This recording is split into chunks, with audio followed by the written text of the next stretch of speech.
War Dog and a Tiny Dancer. I And mean, we looked it up. Tetris Talk is a thing. that many people have tried to do. Yes. So we're not going to do it. Instead, we're doing Tetris Ramble. The Tetris Ramble. That's what we're calling Tetris this. Ramble. It's War Dog and the Tiny Dancers, the Texas Ramble. Texas? The Tetris Ramble. God, this is difficult.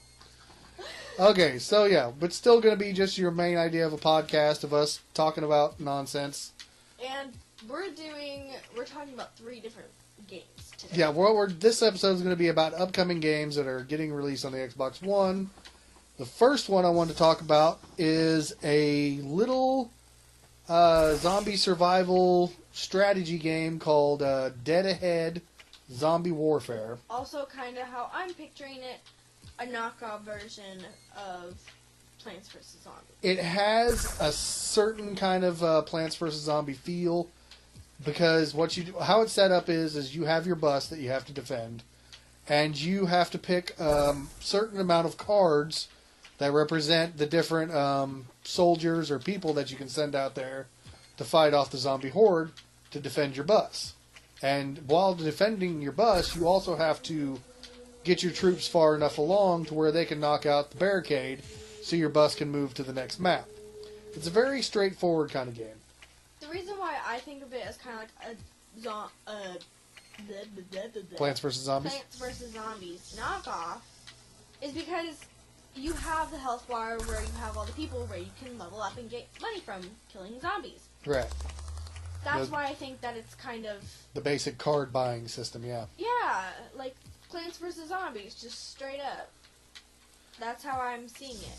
The issue I have with this game is that when I looked this up before, all I could find on it was iOS games and Android games and all that stuff. It's basically, originally it was set up to be a cell phone game, an iOS game. Mm-hmm. And now they're pumping it out on Xbox. And when it was on your phone, it was free.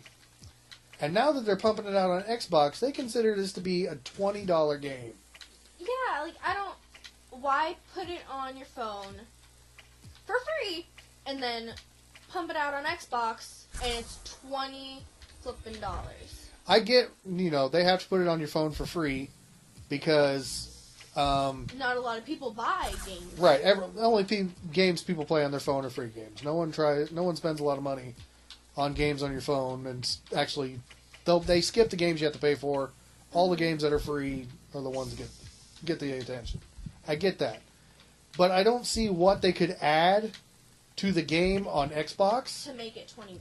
Yeah, to make it worth $20. It's just ridiculous because of what it looks like. It looks like it shouldn't be anything more. I am just dying here. It doesn't look like it should be anything more than a $5 game tops. Yeah. And that's if they add a ton of stuff to it. Mm. The fact that they think it's worth $20 on Xbox is insane. And hey, I won, and I was even struggling. And don't get me wrong, this is my type of game. I love strategy games. I love having to manage resources to try to defend certain things. Tower defense, all that. It literally is my game. But at the same time, I'm not paying $20 for something I play on my phone for free. Yeah. Unless I know that there is just a stockpile of original content that you either have to pay for on your phone extra, or maybe it hasn't been released on the iOS version yet. It seems like a brutal price hike for something that's, even like as you play it, you just go from map to map and everything gets shifted around a little bit and everything gets a little harder. There are more zombies. They're tougher. They're resilient to fire. I've watched a lot of videos I didn't watch a lot of videos on this game, but I did my research to a point. From what I've seen, from what we've both seen, it doesn't seem a $20. It doesn't seem like I'm getting my full $20 worth on my game that I just bought. It doesn't seem right. It does scream iOS game real bad. It screams, I want you to pay $20 for a game that isn't worth it. That's what I'm seeing. You know what I noticed in these last couple episodes of doing these Tetris rambles is that you're really picky on what you'll spend your money on. Well, which is good, don't get me wrong, but you have like a serious, like, I'm interested in getting your money out of something that you pay for. I don't see the point in spending $20 worth on a game that doesn't seem worth it. And that's good. Because I know I've spent lots of money on games that were literal crap. All right, so moving on to the next game we're going to talk about. There is an interesting... Next team. The next game that we're going to talk about... Let me take a drink real quick here. Dad's mouth is getting very dry from talking. Oh. I can ramble for 20 hours and my mouth will not get dry. Yeah, you're just super hydrated. I don't know what the deal is. And I barely drink water. Anyway, the next one we're going to talk about, it's an interesting little game called RoboCraft Infinity. And I haven't put in a lot of research time on this, but considering what it looks like, you get the ability to build your own types of robots, be it tanks or flying machines or spider crawling monster tanks of some sort. And you go out into a competitive multiplayer setting and get to blow each other up. And it looks kind of neat. I don't know exactly how much diversity the robots themselves are going to have. It seems like you had a pretty open ability to design basically what you wanted. I'm sure most of them are going to be set on a certain type of template where, you'll have the ability to do a certain thing, but it's only going to be a certain number of machines you can build, like a spider tank or a go-kart with guns. I mean, it did look like it had a decent amount of variety, but I can't really think of like anything super crazy that you'd be able to build on it. Because there is like already games like where you can like build like a car and race around a track with like your friends or something. And this just kind of seems like it. Yeah, but with the competitive deathmatch stuff, I mean, that's a little more interesting than the racing. And it could have a racing element in it that we just don't know about. I don't think so. It kind of seemed like a more King of the Hill type of thing, where like you guys are fighting each other, but you're also trying to fight to take a certain spot or protect a certain artifact of some sort. I don't know. It looked like everyone was fighting over that big red blocky thing in the middle of the map. Yeah. I don't know what that was all about. I don't know either. But it looks kind of neat. It's a $20 game, but there's also a $30 and $40 version of it. And that's like the deluxe version, and like I don't know what the other version Ultimate is. version or something like that, Oh, yeah. Ultimate. Super deluxe. Yeah. It's always a basic thing of, you buy the basic game, or you spend $10 more, you get more downloadable content. You spend $20 more, and you get even more downloadable content. That actually, now that I think about it though, since it's a game about building your robots to compete in a multiplayer setting, what does it remind you of? You know that movie Wreck-It Ralph? Yeah. And how they have like that little scene where they're building a car so that they can go race around the track? That's what it reminds you of? That's what it reminds me of. I don't know why. Now, what I was saying is the thing that I'm worried about now that I get to thinking about it is, say the deluxe editions have certain things that the standard editions don't, that it almost, and these certain upgrades that you have make your cars stronger than other people's cars and the combat, then technically that fits into the pay-to-win scenario that has a problem that a lot of games have issues with. Do you understand the whole pay-to-win situation? Not really. The pay-to-win situation is where you can actually pay extra money after purchasing the game, and it gives you upgrades to where you are more powerful than other players in the game. Seriously? Yes, that's what... That almost seems like cheating. Some people do accuse it of cheating. I can't believe you've never heard of pay-to-win before. I keep pressing the wrong button.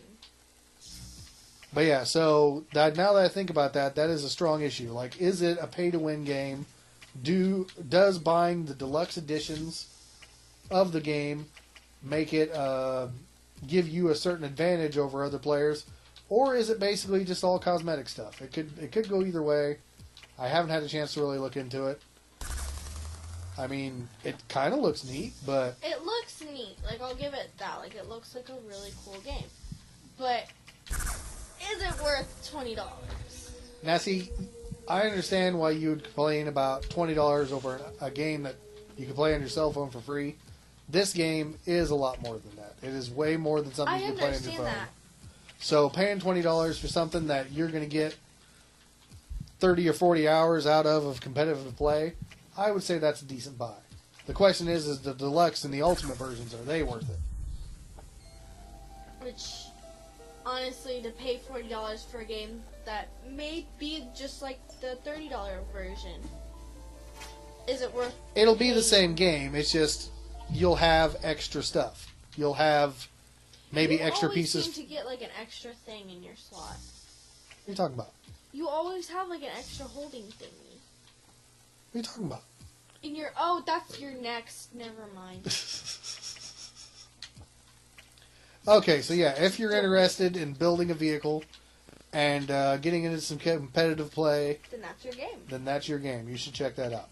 The third game we wanted to talk about is a game that I was really interested in when it came out, but it was a PlayStation exclusive. Mm-hmm. Obviously, that only lasted 6 months. Mm-hmm. So now it's coming to Xbox. It is Hellblade. I forget her name already. Senua's Sacrifice. Senua. Senua. Is that how you pronounce it? It's spelled S-E-N-U-A. Yeah, something like that. That's how I see it. I don't really know how to pronounce it. Neither does Dad. But Oh, that's not good. I can definitely say that it does seem like a really cool game. And like if you compare it to like what was the game that we Man's Sky. No Man's Sky. No Man's Sky. That's it. Like this game is like what, $20, $30? It was a $30 game, yeah. It's a budget title. They're saying that it's not a super long game, and it's a very story-driven game. Mm-hmm. This one we did our digging in. So some people have issues with it not getting your 100 hours out of a game, but at the same time, you're not paying $60 for the game. It's not a full-price AAA title. And like, if you like look at little like bits and pieces of the game, you can tell that it has beautiful animation. They spent a lot of time and effort into the animating the game and stuff like that. And then if you look at No Man's Sky, which is a $60 game and looks like it's a cartoon, then I don't really see the point in spending money for a game that literally looks like a cartoon. Now, you can't do that because I've played a lot of games that look like cartoons, and they were wonderful. Borderlands was a wonderful game. Borderlands 2 was an even better game, and it had the cartoony style of animation. See, I get that, like, some games are really good, but one that kind of went down under 2 years ago and is now being brought back up, is it really worth the $60? But that had nothing to do with the graphics and the animation. It had to do with the lack of things to do in the game. I understand that, but I just wanted to make sure that you understand what you're complaining about with No Man's Sky. I just don't see, like, a position where it's at and how it's, like, being set and stuff like that. Is it worth the $60 that they're having it set for, or is it junk? It could very well still be junk. We talked about No Man's... Oh, I won already. We talked about No Man's Sky a lot on the last episode, which you guys may not get... May have been a week ago before you get this episode, but we actually talked about it 10 minutes ago. Yeah. So that's why it's still so fresh on Lily's brain here. But yeah, anyway, so going back to Hellblade, it is a story-driven adventure game that after we watched a little video, we found out that it doesn't have a lot of combat, which may be an issue for people. That is actually kind of an issue for me, because I love a story game, but I got to have my combat. There's got to be something to do, something to beat on. See, I like story games because when you get a story game, and then there's like something really cool, and you get like the story behind it. See, I don't like reading books, but when there's a story game and it seems really cool, I'll play it. All right, well, just to have you play this game may be worth me buying it. But now the issue is, the other issue is we do a video game show that we're supposed to entertain people with a video game. how entertaining would the video game be if the video game's main objective is just you walking through swamps and other places like that, to where like there isn't a whole lot of action to the game. So that's an issue right there. Like, would it be good for a Let's Play kind of scenario? And honestly, like, talking about the game during, like, a Let's Play or something, that could be good. Yeah.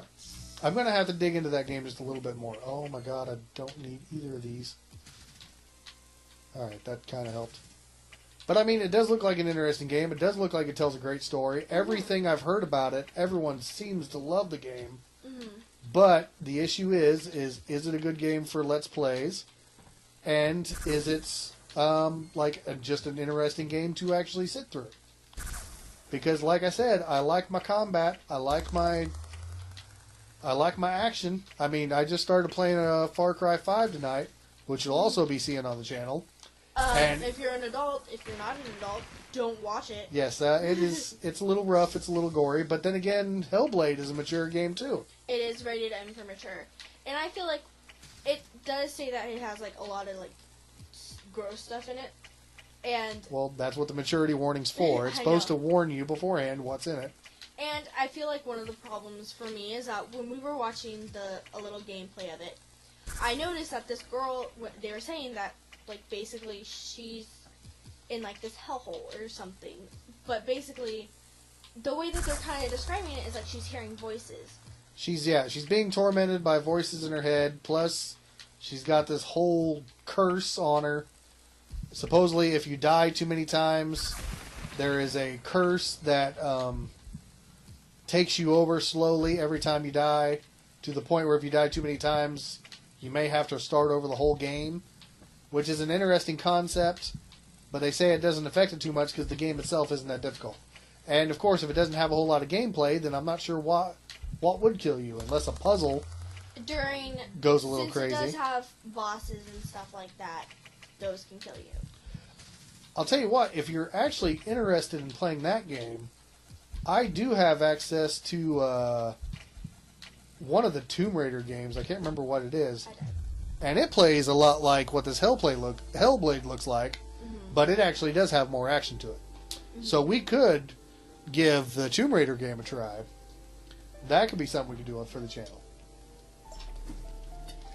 But one thing that I see, like, even if it does have the mature sign, it talks about, like, this girl hearing voices in her head. Right. And to me, that sounds a lot like something called schizophrenia.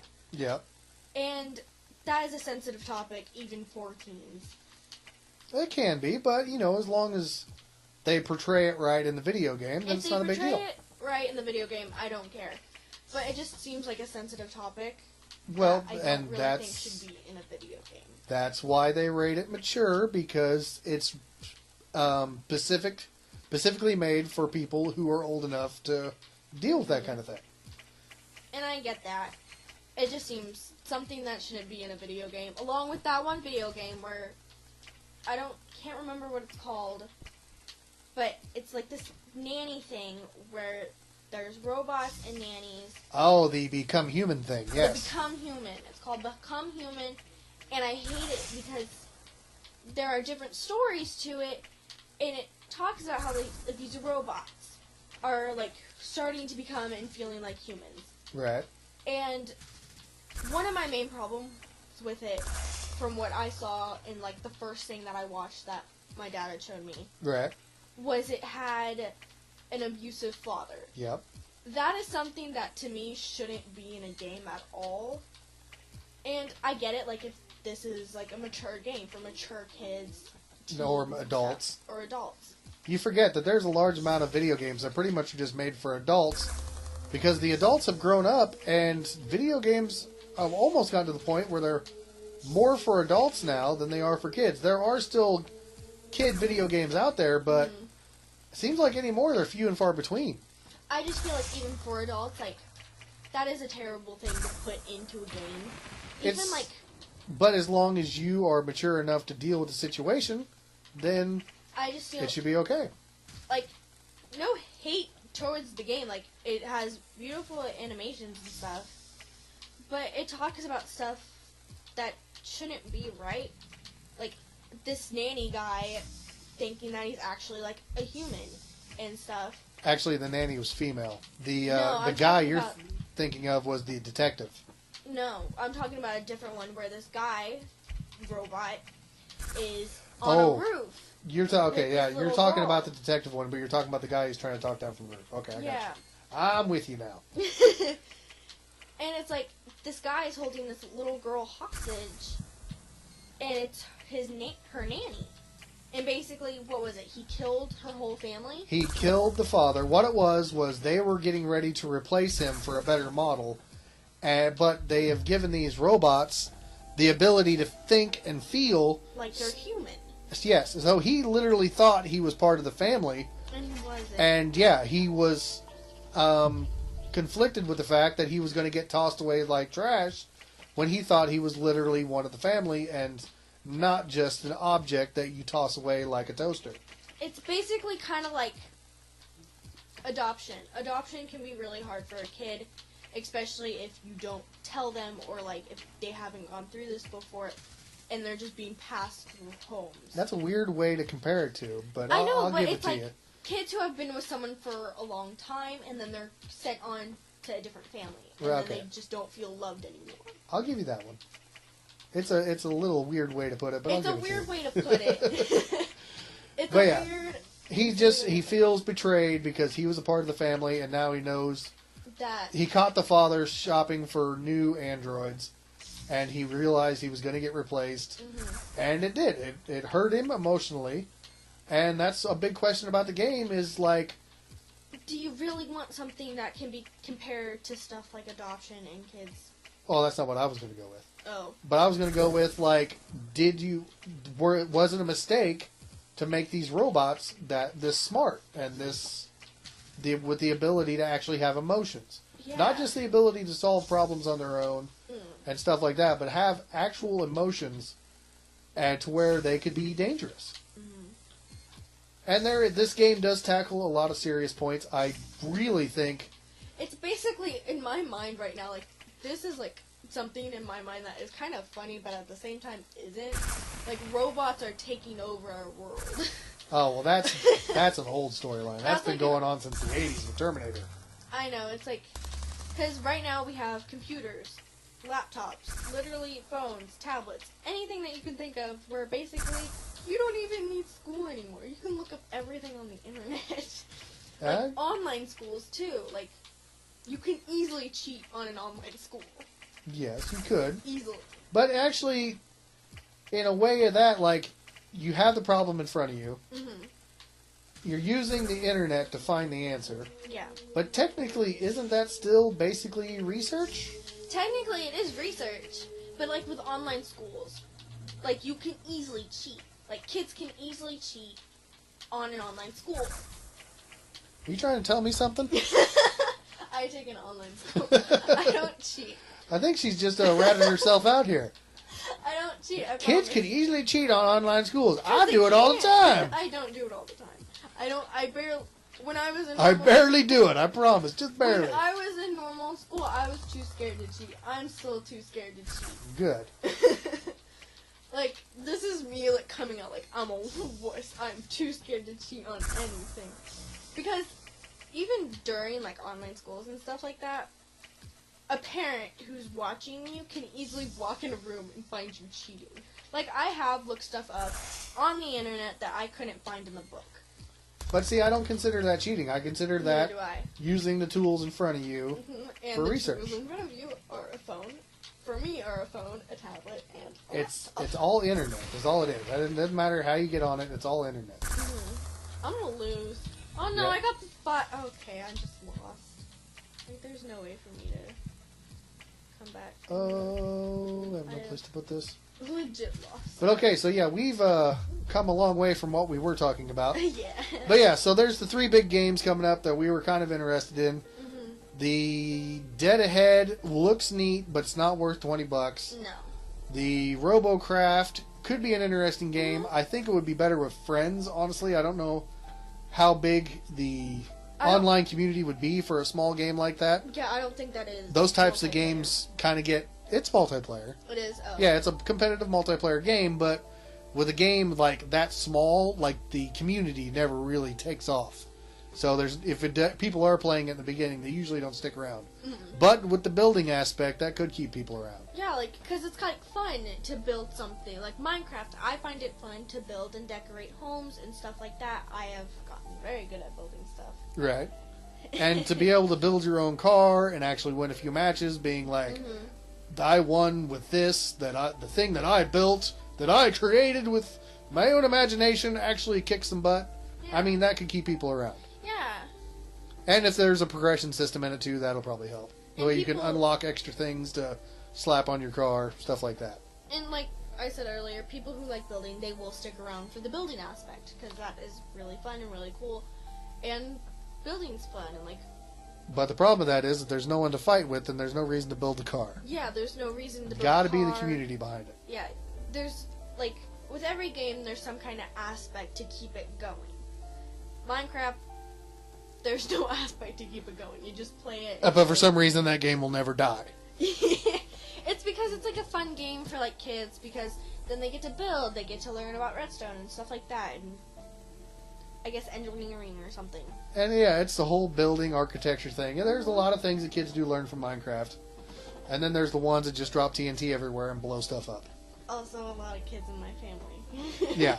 And then the last game we were talking about, Hellblade, it's a story-driven, not so much action game. It is rated mature because it deals with a lot of violence, demons, all sorts of stuff. Foul language, mental problems. Mental problems, yes.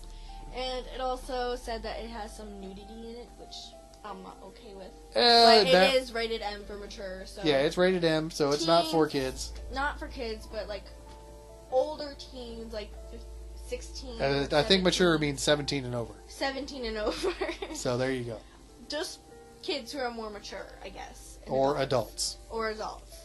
It's funny how the kid on the show keeps forgetting that adults play video games when her dad, the co-host of the show, sits here and plays video games. See, since we've been home a lot lately, the only thing that he's really done is play video games, do laundry, and help me with homework. And he does That's my week. Friday through Sunday, so... Alright, well, so there you go. Hellblade, story-driven. We completely rambled about nonsense. Yes, we did. Dead ahead, overpriced iOS game, and... Mental problems. Yes. And the RoboCraft, if it has a community, it might be a good game. Yeah. So there you go. We got to get off here. I think we went on way too long for the... But it's a podcast. Who cares? It's a podcast. Like, there's people who do live streams. This isn't even a live stream. There's people who post 3-hour videos. No, so yeah. Usually podcasts run about an hour and a half or so. We may have just talked for 30 minutes. Will Dad have one heck of a time editing? Actually, that's the cool part about this, is I won't have to edit this very much because it's just us talking. There's not parts I have to cut out. Yeah, when we go silent, he doesn't have to cut us out because we're just talking, straight rambling. Yeah, these will be the easiest videos I have to work on. Okay, thanks for watching, everybody. We're out.